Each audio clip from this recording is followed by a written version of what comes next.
Quero ver daqui a um mês, né? Daí só tendel, só bolo, só rolo e pancada na cabeça do pastor, né? Só porque tem visita agora, né? Amigos, tome seus assentos aí. Muito feliz com tudo que nós estamos vivendo, muito feliz mesmo. Acredito que você, assim como eu, está buscando absorver tudo em que cada pessoa que está aqui compartilhando a palavra, o Espírito está vivificando algo em nós, está gerando algo em nós. Eu creio que isso é muito poderoso.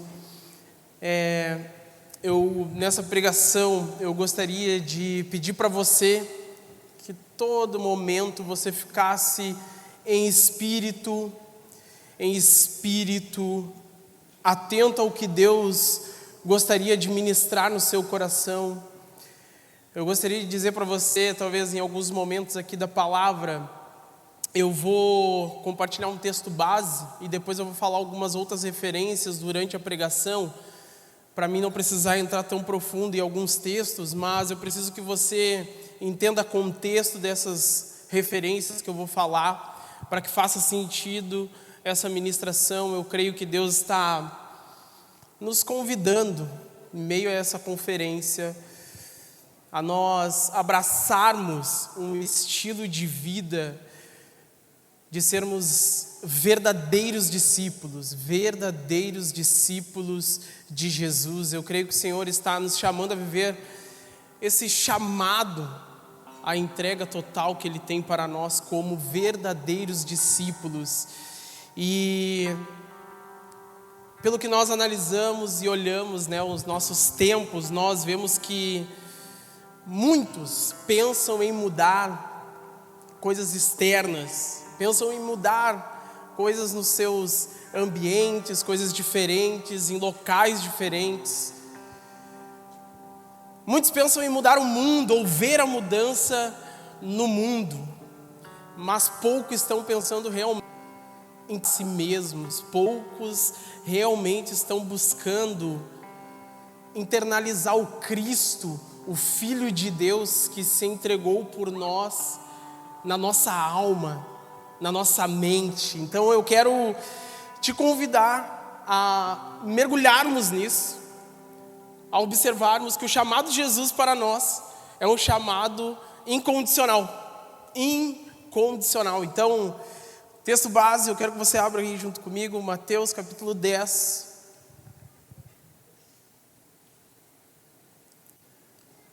Versículo 37 e 39, que vai nos dizer: versículo 37 ao 39,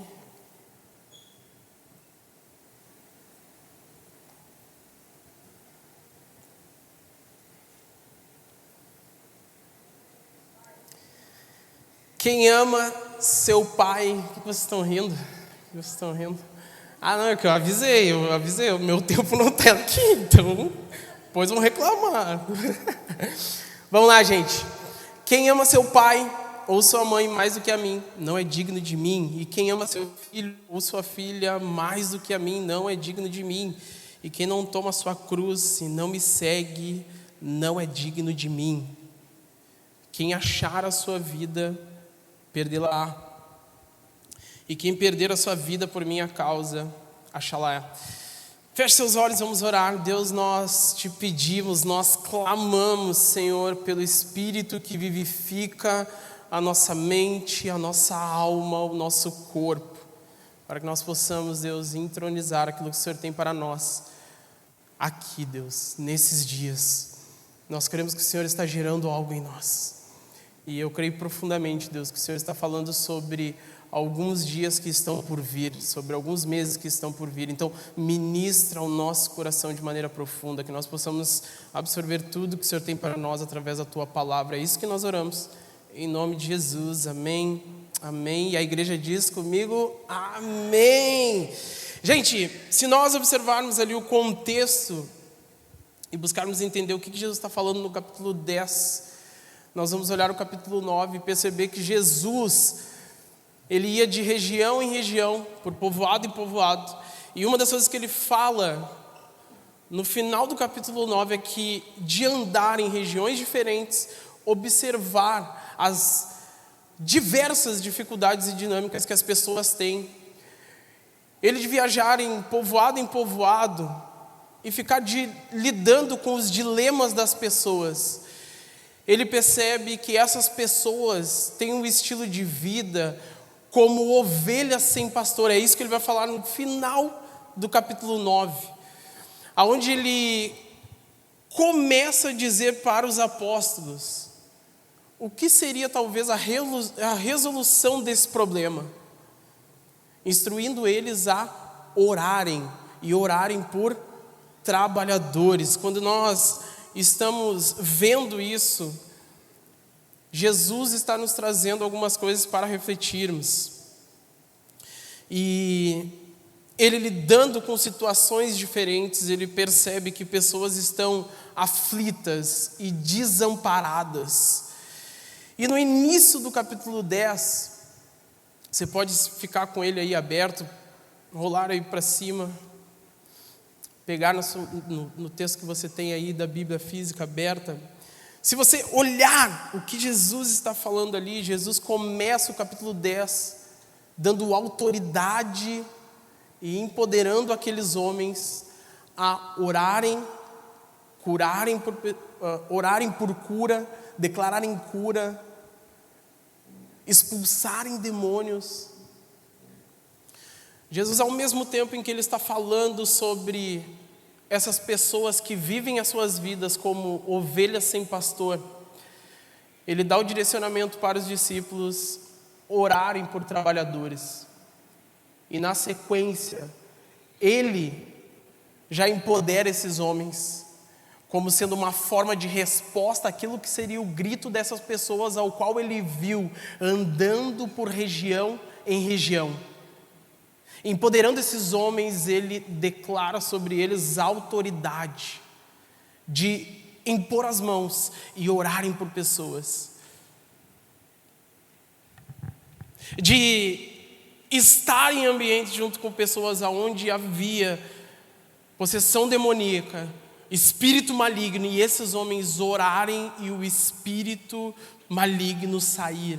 E é isso que Jesus está direcionando esses homens a viverem. Quando Jesus identifica isso, o maior grito que ele está dizendo para eles, o problema maior é que essas pessoas estão vivendo com os guias sem pastor, sem direção, sem ter rumo, sem ter alguém que os guie. E Jesus, ele, de acordo com o capítulo 10, se você olhar os textos, se você olhar os versículos, você vai ver que Jesus começa a dizer para esses homens o que talvez eles iriam passar, como sendo esses homens empoderados a viverem aquilo que Jesus determinou eles para viver. E o que Jesus determinou eles a viver? A declararem, aonde eles estiverem, o reino que chegou.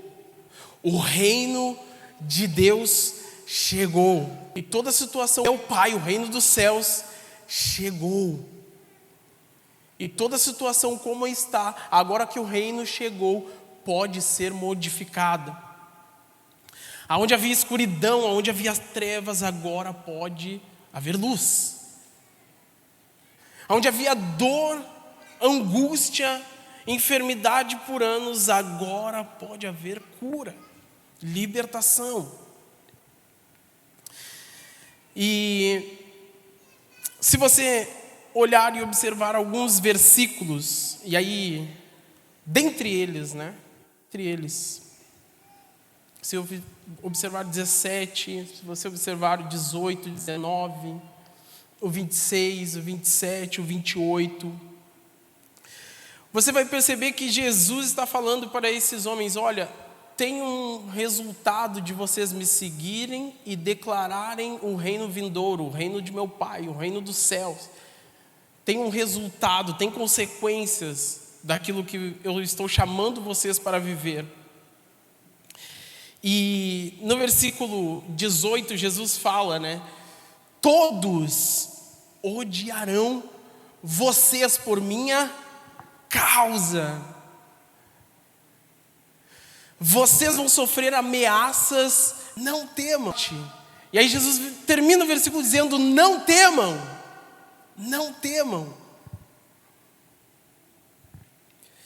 Jesus, em meio a alguns textos que ele está falando aqui no capítulo 10, ele está deixando claro que, de alguma forma, ele não veio trazer paz. Ele não veio trazer talvez um ambiente para as pessoas em que simplesmente elas vão viver aquilo que seria o descanso que elas têm na sua mente, aquilo com que elas idealizaram. Quando está direcionando esses homens através desses textos, Jesus está convidando eles a algo, assim como a gente leu nos versículos agora aqui. E os versículos estão falando sobre que esses homens precisam carregar a sua cruz. E é viver esse chamado, e é viver esse ímpeto de abraçar o chamado que Jesus tem para eles, que leva eles a ter esse resultado de estilo de vida, em que há momentos em que Jesus está falando ali para eles, em que governadores e reis vão perseguir vocês. E talvez isso vai ser até bom que eles persigam vocês, porque vocês têm a oportunidade de testemunhar o evangelho às autoridades. Vai ser até bom que por causa do meu nome vocês sejam perseguidos. Esse é o cenário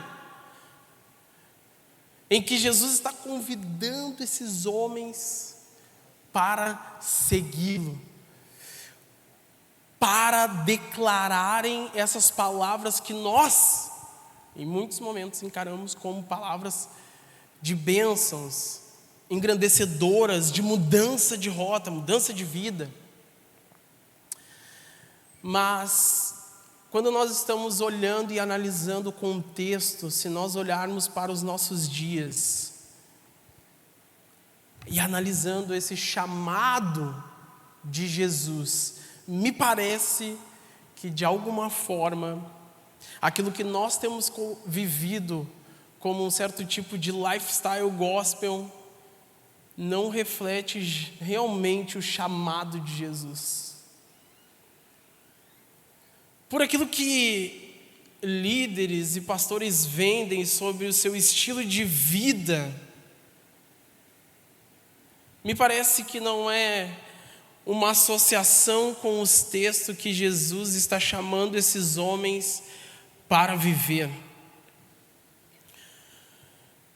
Na nossa época, há algumas representações à cruz, e você já sabe, mas naquele contexto, o chamado de Jesus para carregar uma cruz tinha a ver somente com uma coisa: para morrer.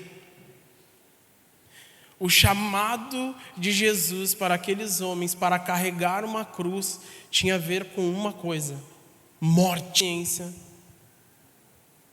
Morte do egoísmo, morte de você mesmo, para que Cristo venha resplandecer a sua glória sobre a sua vida, tornando você semelhante a semelhante a quem Ele é. Quando nós olhamos essa passagem, eu quero deixar claro para você que isso não é um convite à inimizade familiar. Isso não é um convite a você odiar algum certo irmão, como ele fala ali naquela passagem. Não, claro que não. Isso significa que talvez nós devamos mais nos envolver com a glória do que a luz do palco. Isso significa que nós devemos abraçar mais o secreto do que aquilo com que vivemos exposto. Isso tem a ver mais com o que Jesus vê de nós, quando ninguém vê, quando ninguém olha, quando ninguém está percebendo. O chamado de Jesus esse chamado radical a sermos um discípulo verdadeiramente de Jesus tem a ver com a morte do nosso eu. E nós precisamos reconhecer esse lugar do lugar secreto, um lugar de intimidade, um lugar de proximidade com o Senhor, um lugar que Ele tem para nós. Quem teme a Deus não tem medo de temer a mais nada. Quem teme a Deus não tem medo de temer a mais nada. Não tem medo de temer a opiniões contrárias às suas. Quem teme ao Senhor está debaixo da sua glória e um peso de glória que diminui quem você é e resplandece quem Cristo é.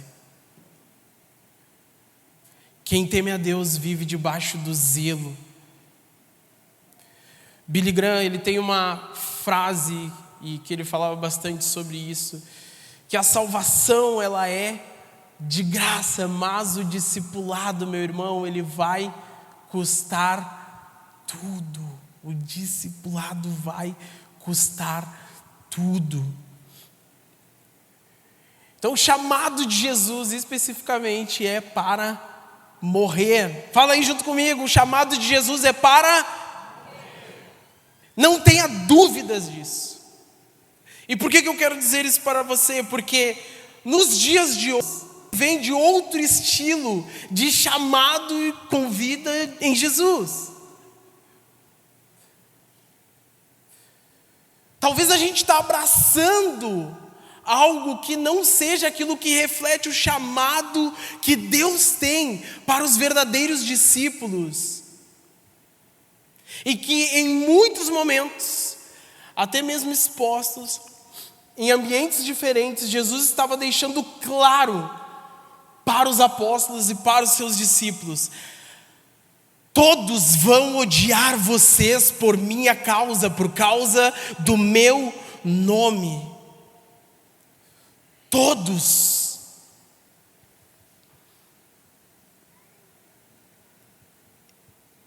Todos.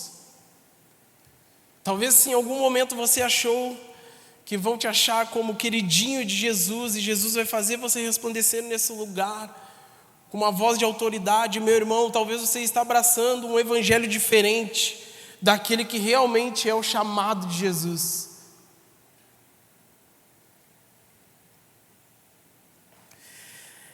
E talvez essa mentalidade que nós abraçamos, ela tem muito a ver com o quanto nós abraçamos a nossa cultura. E talvez venhamos a ter deixado aquilo que seria as boas práticas de intimidade, a tal ponto que elas nos renovam e tiram tudo aquilo que é nosso para colocar tudo que é dele. Eu gostaria que você olhasse a partir de agora, e eu quero falar algo com você sobre algo, mas eu gostaria só que você entendesse isso. Talvez, se você entende um pouco do contexto da história bíblica, da história da igreja, da história do povo de Deus, da história do povo hebreu, o povo eleito, um povo escolhido, e se você consegue compreender um pouco da história com que nós temos da nossa nação, a história da nossa nação, a história que ela é nossa, eu quero em alguns minutos, gastar alguns minutos aqui para te falar algo que eu sinto fortemente no meu espírito. E eu percebo que nós estamos debaixo disso há alguns anos. E eu gostaria de fazer uma relação quanto a isso, olhando e analisando dois momentos que foram cruciais para o povo hebreu, para o povo de Israel. E um desses momentos é o momento em que o povo, ele vive a libertação, através de Moisés, debaixo da opressão que eles viviam dos faraós. E outro momento em que eles viveram algo que impactou totalmente a nação deles é o momento em que nós, e estudiosos, reconhecem como um período de silêncio entre Antigo e Novo Testamento. Esse período em que nós reconhecemos do povo hebreu, que vivia debaixo dessa escravatura daquela época, de trabalho, sendo oprimidos, vivendo aquilo que seria ficar trabalhando constantemente, mas não ter tempo talvez para dedicar a sua vida ao Senhor. Eles vivem isso por aproximadamente 400 anos. Eles vivem isso intencionalmente 400 anos. A libertação deles se dá através de Moisés e algumas coisas que eles carregam por terem vivido esse período de aproximadamente 400 anos no deserto. Eles demonstram algumas coisas. E uma delas é que, mesmo em meio à libertação de correntes, mesmo em meio à libertação que eles viveram fisicamente, de muito trabalho, de muita opressão, eles ainda continuavam escravos. E eles continuavam escravos das suas próprias mentes. Um povo que fisicamente foi liberto, mas claramente viveram um longo período escravos. Eu não sei o quanto você consegue observar isso como uma relação a nós, mas só tem uma nação que viveu aproximadamente 400 anos de escravatura. E eu quero te falar isso não sobre cor, mas sobre tudo aquilo que foi produzido por esses 400 anos. Uma das coisas que eles carregavam em meio à libertação era essa segurança em que a escravidão ela gerou neles. Essa segurança de ter aquilo com que Faraó liberava para eles diariamente de alimento, de sustento.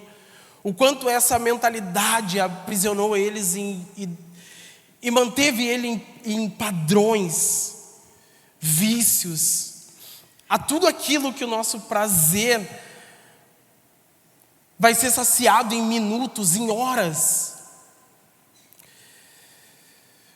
O que eu quero dizer com isso é que eles eram alimentados pelo próprio Deus no deserto, mas quando logo eles de comer aquele alimento passava, logo eles voltavam a fazer o que estavam fazendo constantemente nos seus corações: murmurar. Eles tinham uma vida presa a consumismo, aquilo que estavam ingerindo, aquilo que estavam absorvendo da parte que é resultado dos anos que eles viveram escravos. Quando nós olhamos e analisamos aquilo com que eles viveram, nós vemos que há resultados ideológicos, nós vemos que há alguns resultados quanto a isso que gerou neles. Hábitos, sistemas, a forma como eles começaram a ver as coisas começou a se basear dentro disso. É como se, mesmo em meio às correntes sendo libertas, sendo quebradas, eles não estando mais debaixo daquilo, mas é como se aquelas correntes estivessem gravadas no coração daqueles homens. gravadas na alma daqueles homens e mulheres. Outro período em que a nação de Israel vive é o período que é considerado como um período de silêncio, em que profetas não estavam mais exercendo as suas vocações, patriarcas não estavam mais exercendo as suas vocações, de Deus não estavam mais exercendo as suas funções perante o povo de Deus, sacerdotes não estavam mais exercendo as suas funções, justamente por uma forma que Deus declarou que não haveria mais esse tempo de fala como normalmente eles tinham, através de reis. Uma das coisas que esse período tirou dessa nação foi aquilo com que começa a ser conhecido como nação de Israel, como nós temos essa lembrança, essa vaga lembrança da nação de Israel, tendo como hábito a leitura da Torá oral, a determinação daquilo que seria o cânon, daquilo que seria a palavra com que nós temos hoje, e o quanto eles perceberam que fazia sentido, a partir de agora, pegar as palavras de Deus e ficar com elas remoendo, absorvendo em seus corações, pensando nessas palavras dia e noite. Como era um período de silêncio e o Senhor não estava mais falando com ele a partir de homens, ou homens em alguns cargos, a nação entendeu que a partir de agora faria sentido ter uma vida no secreto, uma vida íntima com Deus, uma vida de proximidade com o próprio Deus, em que a palavra com que eles ouviam tinha que ser agora então absorvida em nossos corações, a tal ponto que eu vou sendo edificado diariamente com essa palavra, porque não havia mais ninguém com uma responsabilidade para direcionar eles como povo de Deus nas suas vidas, em questões morais ou éticas. Não tinha ninguém para apontar algo para eles. Não tinha ninguém. Então como que eu vou ter o meu estilo de vida em Deus se ninguém está me direcionando? Se não tem agora um sacerdote, se não tem agora um juiz para falar, se não tem um rei com a expressão como o rei Davi para direcionar e guiar o povo, se não tem os profetas como Samuel que falava para a nação, como agora nós vamos ouvir a Deus através da sua palavra? Através da sua palavra, essa palavra que é viva, que é poderosa e eficaz para nos direcionar, para iluminar o nosso caminho, assim como o salmista fala, lâmpada para os nossos pés.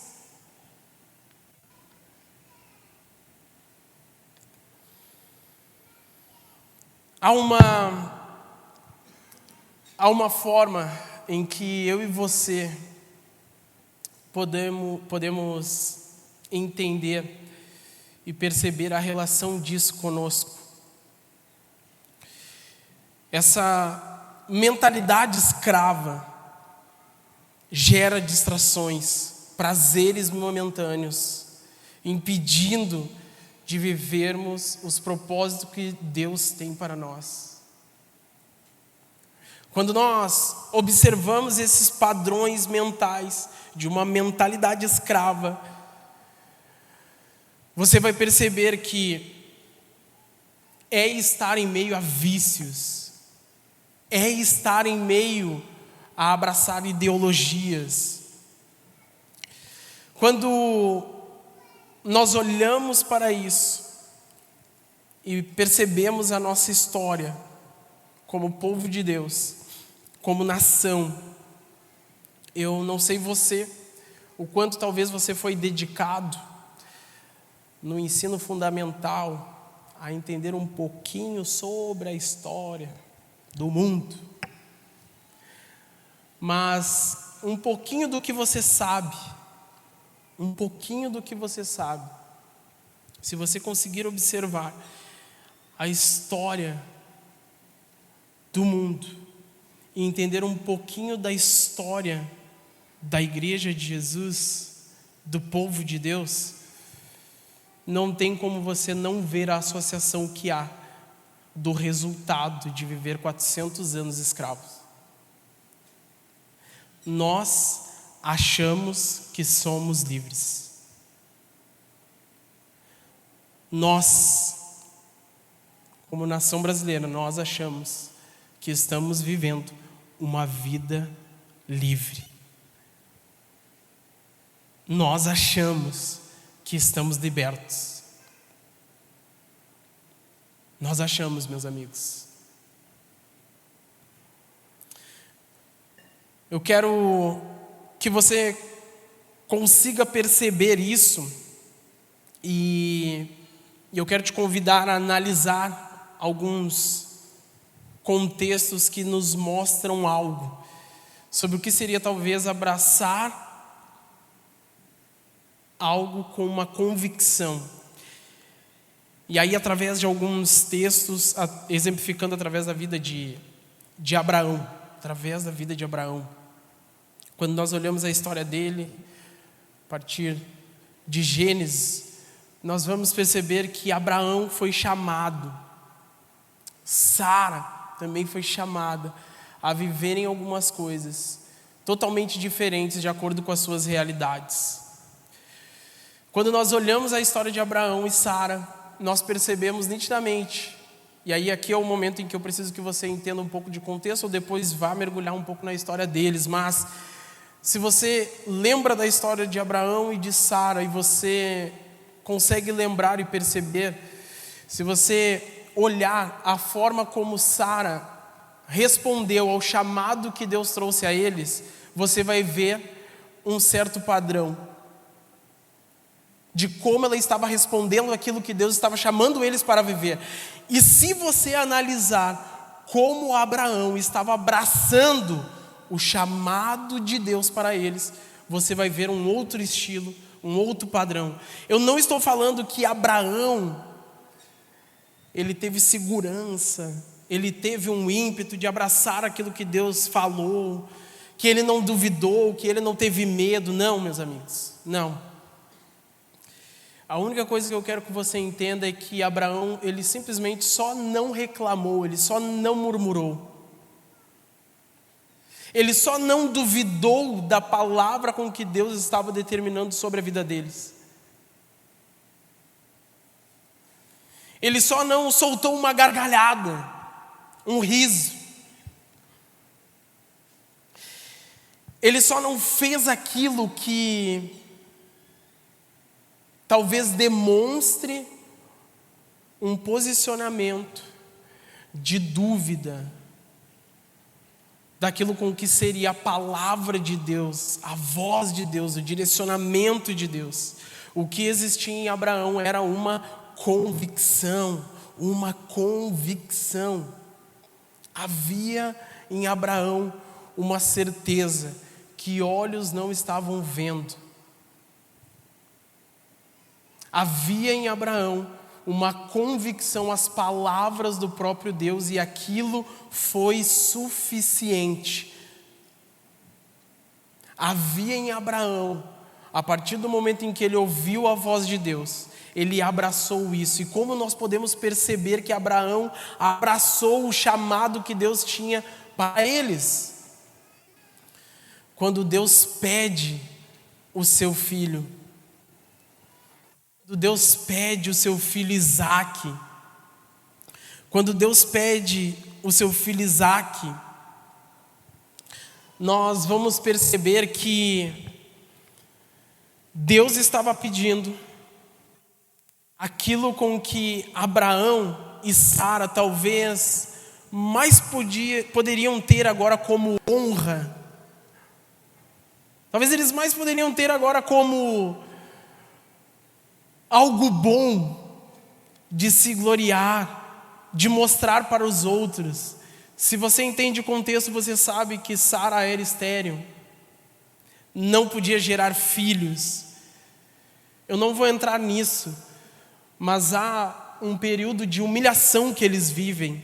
Uma coisa é nós hoje decidirmos como marido e mulher não termos filhos. Outra coisa era naquela época, a humilhação em que eles estavam vivendo. E eu quero te dizer uma coisa: Deus não tirou eles desse lugar de humilhação. Deus não tirou Abraão e Sara desse lugar de serem humilhados. Se você analisar, Deus pede o filho da promessa, aquilo que para eles talvez seria aquilo de maior honra ou glória. Quando Deus pede Isaac para Abraão, Abraão está se direcionando ao pé do monte para entregar aquilo que Deus havia pedido. E Deus pediu algo que ele simplesmente ganhou. Deus pediu a Abraão algo que ele simplesmente ganhou. Abraão e Sara não geraram filhos por força própria, porque oraram por cura, porque fizeram algo extraordinário, porque médicos curaram. Não. Abraão estava pronto a devolver algo que eles ganharam de Deus. Abraão não estava entregando algo que ele fez.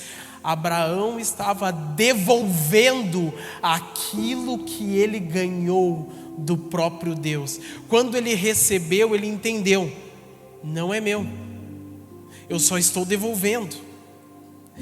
Quando Abraão estava indo ao pé do monte para entregar aquilo que Deus havia, ele sabia que estava entregando aquilo que simplesmente recebeu. Ele estava indo devolver.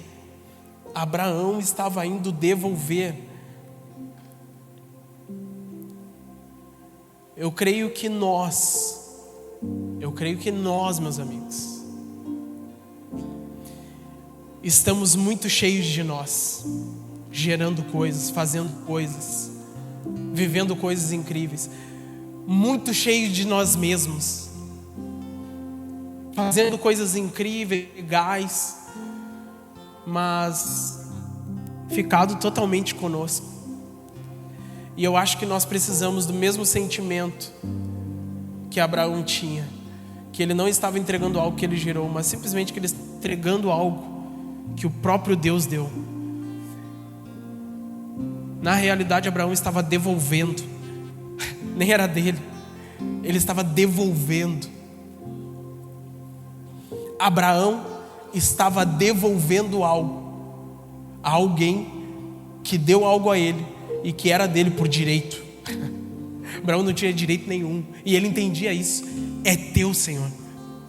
Sabe o que Deus viu em Abraão? Um amigo. Sabe o que Deus viu em Abraão? Um amigo.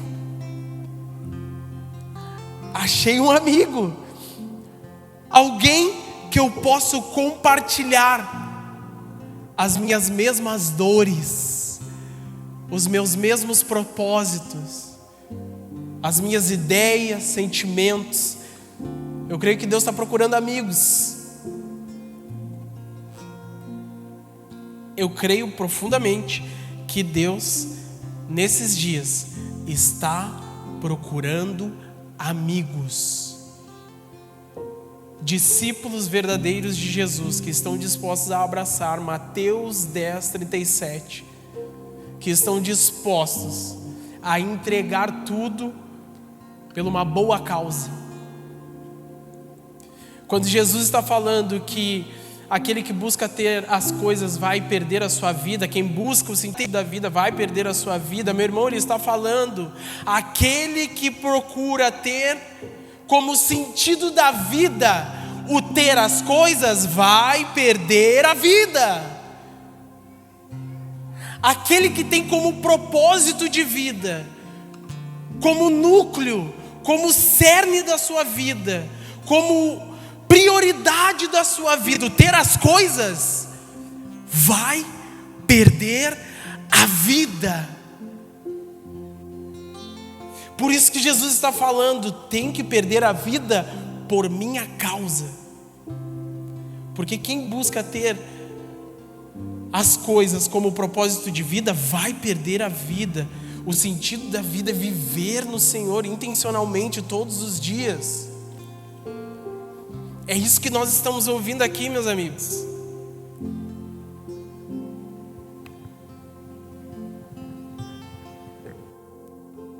É isso que nós... Alô? Alô?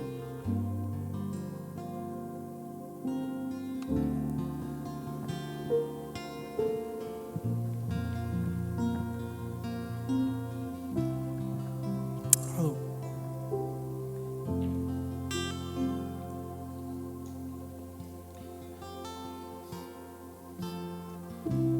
Sabe, quando você, enfim, está na sua faculdade, vivendo as suas coisas, quando você está no teu trabalho, quando você está idealizando propósitos, projetos, quando você está nos seus negócios, cara, Piraci tem limitações, eu tenho limitações.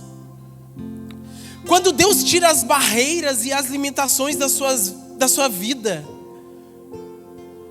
fazendo agora você prosperar em algo, o que sobra? A glória é de quem? Quem é visto quando Deus tira as limitações que nós temos? Quando Deus tira as barreiras que nos impedem de avançar? O que sobra? Quem é visto? O sentido da vida não é ter as coisas. Se você está tendo como sentido da sua vida ter as coisas, você vai perder ela, você vai perder aquilo que é o essencial. Aquilo, como a parábola vai falar, que quando você encontra uma pérola de grande valor, você dá tudo, você entrega tudo, porque encontrou algo precioso, que não consegue mensurar ou quantificar.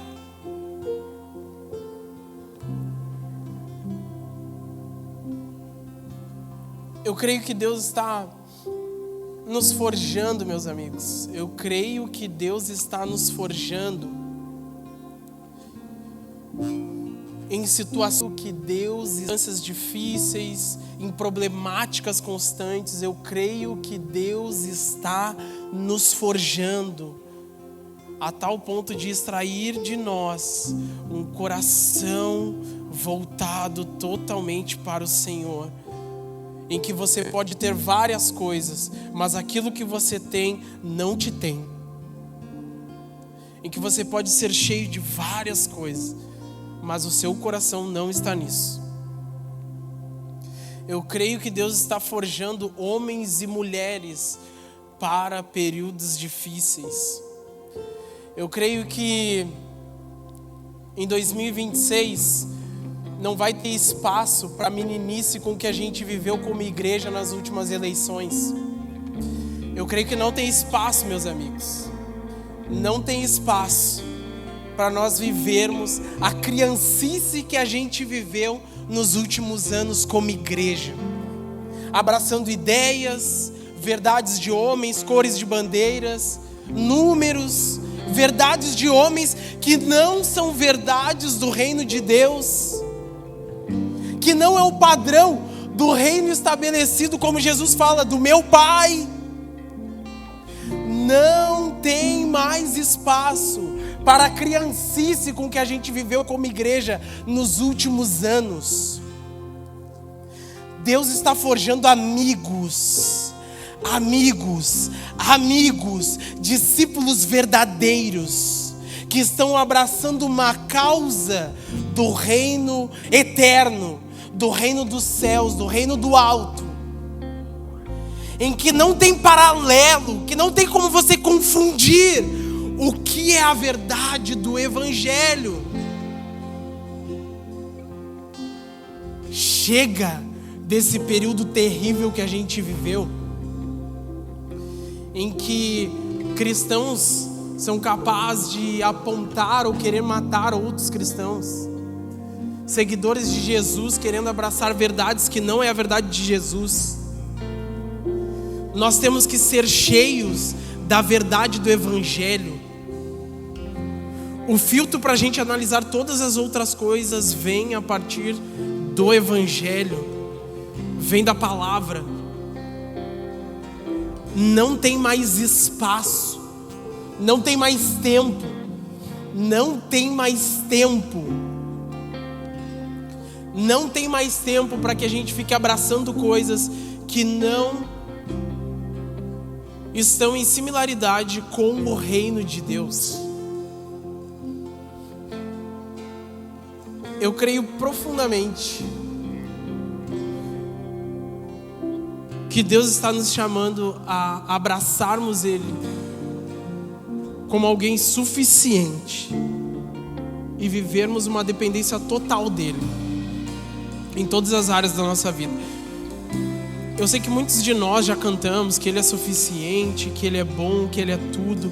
Meus amigos, confiar em Deus é dar passos como vários homens de Deus deram, em situações totalmente difíceis. Se a gente analisar o período em que os apóstolos abraçaram essas verdades de Jesus e o que eles viveram depois, meus amigos,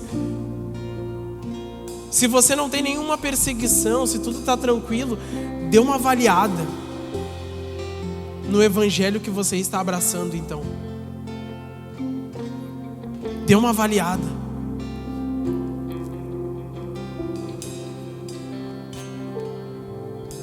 Eu creio que não tem mais tempo para a imaturidade da palavra, sabe? E sermos imaturos perante ao manejar a palavra, ao entender as escrituras. Não tem mais tempo. Porque senão, você pode pegar um trecho aqui dessa pregação e achar que o correto é só uma coisa, é só uma parte. E não é, meus amigos. Não é. Um forte exemplo é o apóstolo Paulo, a maneira com que ele se converteu através da vida de Estevão. Paulo estava pronto para matar em nome da sua verdade. Estevão estava pronto para morrer em nome da verdade. Não tem mais tempo para criancice, para viver um leite do Evangelho e abraçar pequenas partículas. Não tem mais tempo. Não tem mais tempo. Eu e você vivemos resultados de 400 anos de escravatura e não percebemos, porque achamos que somos livres, mas estamos presos a várias coisas. Várias coisas nos têm, e o próprio Senhor não nos tem por completo. O próprio Senhor não nos tem por completo. O próprio Deus.